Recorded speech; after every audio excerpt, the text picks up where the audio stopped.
我们调整的时候要注意，因为我们的超声波下方有4个调节螺栓，分别在4个角上。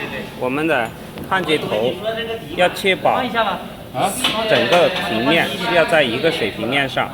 那我们可以从侧面的这个缝隙去看我们超声波的那个面是不是平整的。从我们这个侧面也可以看得到这个超声波的平面是不是平整的。